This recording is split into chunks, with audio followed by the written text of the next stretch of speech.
Hello doctor. ഇന്നത്തെ കാലത്ത് വളരെ കോമൺ ആയിട്ട് കണ്ടുവരുന്ന ഒരു ബോഡി ആർട്ടാണ് ടാറ്റൂയിങ് എന്ന് പറയുന്നത്, പ്രത്യേകിച്ച് യങ്സ്റ്റേഴ്സിൻ്റെ ഇടയിൽ.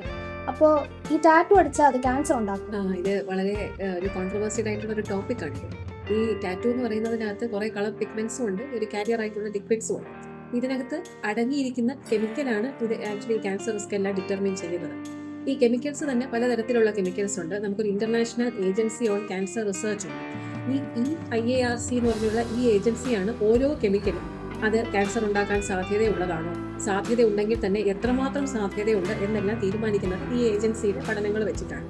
അപ്പോൾ ഈ ടാറ്റു ഇങ്കിൽ ചിലപ്പം കാഡ്മിയത്തിൻ്റെ തന്നെ ഡെറിവേറ്റീവ്സ് ആയിട്ടുള്ള products, chromium, lead, nickel, cobalt, carbonate, ഇങ്ങനത്തെ കോമ്പൗണ്ട്സ് എല്ലാം ക്യാൻസർ ഉണ്ടാക്കാൻ സാധ്യതയുള്ളതാണ് എന്നാണ് ഈ IARC കമൻറ്റ് ചെയ്യുന്നത്.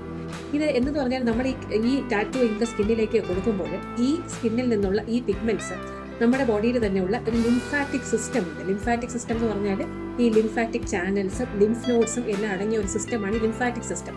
അത് ഈ കഴുത്തിലെ കടലകളെല്ലാം നമുക്ക് ഇപ്പം ചിലപ്പോൾ ഇൻഫെക്ഷൻ വരുമ്പോൾ വെറുത്ത് വരുമല്ലോ, അതുപോലുള്ള കടലകൾ നമ്മുടെ ബോഡിയിൽ മുഴുവനും ഉണ്ട്. അപ്പോൾ ഈ പിഗ്മെന്റ്സ് ഈ കടലകളിലേക്ക് എത്തും. അതവിടെ ചെന്ന് ഡെപ്പോസിറ്റ് ആയിട്ടിരുന്നിട്ട് ലിംഫോമ എന്ന് പറഞ്ഞുള്ള ക്യാൻസർ ഭാവിയിൽ വരാം എന്ന് പല പഠനങ്ങളും ഇപ്പം കാണിച്ചിട്ടുണ്ട്. അതുപോലെ ഈ ടാറ്റു മാറ്റുന്നതിൽ നിന്ന് നമുക്ക് ആ റിസ്ക് കുറയുന്നില്ല. വൺസ് അത് ടാറ്റു എടുത്തു കഴിഞ്ഞാൽ എപ്പോഴും ഒരു ഇൻക്രീസ്ഡ് റിസ്ക്